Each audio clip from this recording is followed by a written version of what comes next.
ഇന്ന് ഞാൻ ക്രിസ്മസ് സ്പെഷ്യലായ കുട്ടനാടൻ താറാവ് കറിയുടെ റെസിപ്പി ആയിട്ടാണ് വന്നിട്ടുള്ളത്. അപ്പോൾ എല്ലാവർക്കും 5S ക്രിയേഷൻസിലേക്ക് സ്വാഗതം. ഇത് നമ്മൾ കുക്കറിലൊന്നും ഇടാണ്ടാണ് വേവിച്ചിരിക്കുന്നത്. നിങ്ങൾക്ക് കുക്കറിൽ ഇടണമെന്നുണ്ടെങ്കിൽ ഒരു 3 വിസിൽ വരെ വേവിച്ചെടുക്കുക. ഇതിപ്പോൾ എനിക്ക് കഷ്ടി 1 മണിക്കൂറോളം എടുത്തിട്ടുണ്ട് വെന്ത് കിട്ടാൻ. ഓരോ താറാവിൻ്റെ വേവിനനുസരിച്ച് വ്യത്യാസം വരും. അപ്പത്തിനും പൊറോട്ടയ്ക്കൊക്കെ നല്ലൊരു കോമ്പിനേഷനാണിത്. ഞാനിന്ന് അപ്പത്തിൻ്റെ കൂടെയാണ് സെർവ് ചെയ്യുന്നത്. റെസിപ്പി ഇഷ്ടമാവുകയാണെങ്കിൽ ഫ്രണ്ട്സിനും റിലേറ്റീവ്സിനും ഷെയർ ചെയ്ത് കൊടുക്കുക. അപ്പോൾ വീഡിയോ കണ്ടിട്ട് വരാം. പാൻ അടുപ്പത്ത് വെച്ചിട്ട് നന്നായി ചൂടാക്കി എടുത്തിട്ടുണ്ട്. അതിലേക്കൊരു 2 ടേബിൾ സ്പൂണ് ഓയിൽ ഒഴിച്ചു കൊടുക്കുക. വെളിച്ചെണ്ണ ഉണ്ടെങ്കിൽ അത് ഒഴിച്ചു കൊടുത്താലും മതി കേട്ടോ. ഓയിൽ നന്നായി ചൂടായതിലേക്ക് ജിഞ്ചർ ചതച്ചതിട്ട് കൊടുക്കുക. നമ്മൾ ചിക്കൻ കറിക്ക് എടുക്കുന്നതിനായിട്ടും കുറച്ച് കൂടുതൽ വേണം ജിഞ്ചറും ഗാർലിക്കും താറാവ് കറിയിലേക്ക്. ഒരു 1.5 ടേബിൾ സ്പൂണിലും കൂടുതൽ ഞാൻ ജിഞ്ചർ ചതച്ചതെടുത്തിട്ടുണ്ട്. അതുപോലെ തന്നെ ഗാർലിക്കും ഒരു 1.5 ടേബിൾ സ്പൂൺ തന്നെ എടുക്കുക. എന്നിട്ട് നന്നായി മൂപ്പിച്ചെടുക്കുക. ചെറിയ പീസസ് ആക്കിയിട്ട് കൊത്തി അരിഞ്ഞെടുത്താലും മതി കേട്ടോ, ചതക്കണമെന്നില്ല.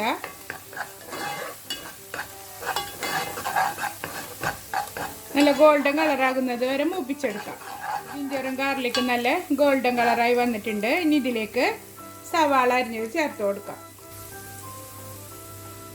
ഒരു 3 സവാള അരിഞ്ഞെടുത്തതാണിത്. നമ്മളിതിലേക്ക് ചുവന്നുള്ളിയും ചേർത്ത് കൊടുക്കുന്നുണ്ട്. ഒരു 25ഓളം ചുവന്നുള്ളി അരിഞ്ഞെടുത്തതാണ്. ചെറുതാക്കി അരിയൊന്നും വേണ്ട, നടു മുറിച്ചെടുത്തിട്ടേ ഉള്ളൂ. അതും ചേർത്തിട്ട് നന്നായി വഴറ്റിയെടുക്കുക. ഇപ്പോൾ ചുവന്നുള്ളി ചേർക്കുന്നില്ല എന്നുണ്ടെങ്കിൽ സവാളയുടെ എണ്ണം കൂട്ടിക്കൊടുത്താൽ മതി. നന്നായി വാട്ടിയെടുക്കുക. പെട്ടെന്ന് വാടി കിട്ടാൻ വേണ്ടിയിട്ട് ഒരല്പം ഉപ്പും ചേർത്ത് കൊടുക്കുക.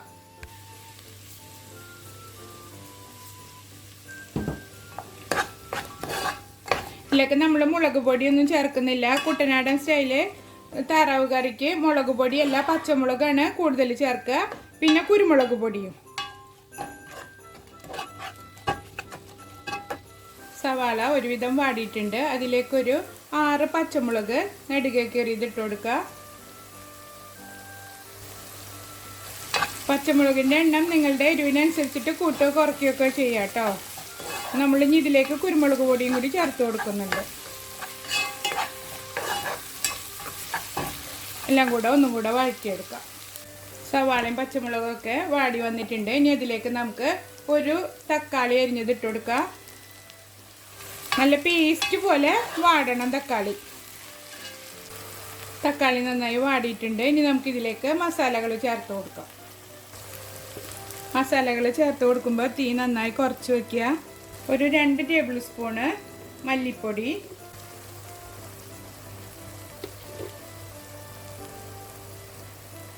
അര ടീസ്പൂൺ മഞ്ഞൾ പൊടി, 1 ടേബിൾ സ്പൂണ് ചിക്കൻ മസാല, അര ടീസ്പൂണ് ഗരം മസാല, അര ടീസ്പൂണ് കുരുമുളക് പൊടി. ഇതെല്ലാം ചേർത്തിട്ട് മസാലയുടെ പച്ചമണം മാറുന്നത് വരെ നന്നായി വഴറ്റിയെടുക്കുക. മസാലയുടെ പച്ചമണമെല്ലാം മാറിയിട്ടുണ്ട്. ഇനി നമുക്കിതിലേക്ക് കഴുകി വൃത്തിയാക്കി വെച്ചിരിക്കുന്ന താറാവ് ചേർത്ത് കൊടുക്കുക. ഇത് ഞാനിപ്പോൾ 1 കിലോന് എടുത്തിട്ടുണ്ട്. ഇത് ഉപ്പും വിനീഗറും ഒക്കെ ഇട്ടിട്ട് നന്നായി കഴുകി വൃത്തിയാക്കി എടുത്തതാണ്. ഇപ്പോൾ താറാവിൻ്റെ സ്മെല്ല് ഇഷ്ടമില്ല എന്നുണ്ടെങ്കിൽ ഒരു 10 മിനിറ്റ് നേരം ഒരു ടേബിൾ സ്പൂണ് വിനീഗറിൽ ഇട്ട് വെച്ചിട്ട് നന്നായി കഴുകി വൃത്തിയാക്കി എടുത്താൽ മതി. അപ്പോൾ ആ ഒരു സ്മെല്ലുണ്ടാവില്ല. നന്നായി ഇളക്കി മിക്സ് ചെയ്തെടുക്കാം. ഇതിലേക്ക് പാകത്തിന് ഉപ്പ് ചേർത്ത് കൊടുക്കുക.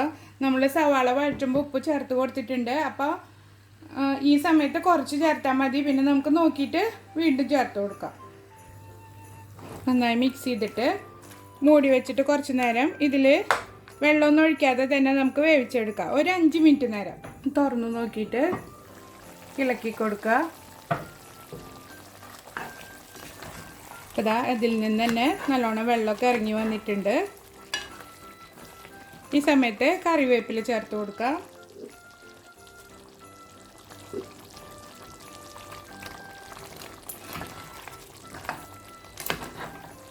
ഇനി നമുക്കിതിലേക്കൊരു 1.5 കപ്പ് നല്ല ചൂടുവെള്ളം ഒഴിച്ചു കൊടുക്കാം. നല്ല ചൂടുവെള്ളം തന്നെ ഒഴിക്കുക. താറാവ് നല്ല ചൂടായി കിടക്കുന്ന സമയത്ത് പച്ചവെള്ളം ഒഴിച്ചാൽ അത് ശരിയാവില്ല. അതുകൊണ്ട് ചൂടുവെള്ളം തന്നെ ഒഴിക്കുക. നന്നായി ഇളക്കിയതിന് ശേഷം വീണ്ടും മൂടി വെച്ചിട്ട് വേവിച്ചെടുക്കുക. ഇടയ്ക്കിടയ്ക്ക് തുറന്നിട്ട് ഇളക്കി കൊടുക്കണം. വെള്ളം വറ്റി വരികയാണെങ്കിൽ കുറച്ചുകൂടെ ചൂടുവെള്ളം ഒഴിച്ചു കൊടുത്താൽ മതി. അതാ നമ്മുടെ താറാവ് വറ്റി നന്നായി വെന്തിട്ടുണ്ട്. ചാറ് നന്നായി പരണ്ടിരിക്കുന്ന പരുവത്തിലാണ് ഇരിക്കുന്നത്. ഇനി ഇതിലേക്ക് നമുക്ക് 2 സാധനങ്ങളും കൂടെ ചേർത്ത് കൊടുക്കണം. 1 കപ്പ് നല്ല കട്ടി തേങ്ങാപ്പാൽ,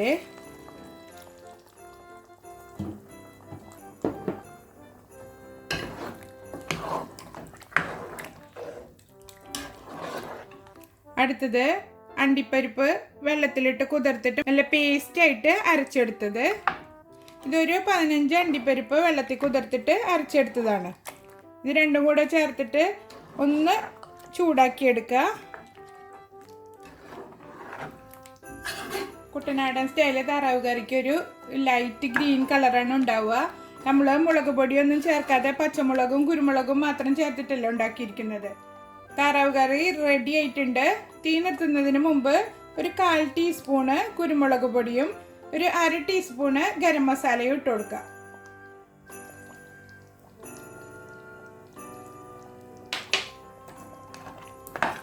എന്നിട്ട് മിക്സ് ചെയ്തിട്ട് തീ നിർത്തി കൊടുക്കുക. ക്രിസ്മസിന് എല്ലാവരും ട്രൈ ചെയ്ത് നോക്കുക. എൻ്റെ വീഡിയോസ് ഇഷ്ടമാവുകയാണെങ്കിൽ സബ്സ്ക്രൈബ് ചെയ്യാനും ലൈക്ക് ചെയ്യാനും ഷെയർ ചെയ്യാനും മറക്കരുത്. അപ്പോൾ അടുത്തൊരു വീഡിയോയുമായി വീണ്ടും കാണാം. ബൈ.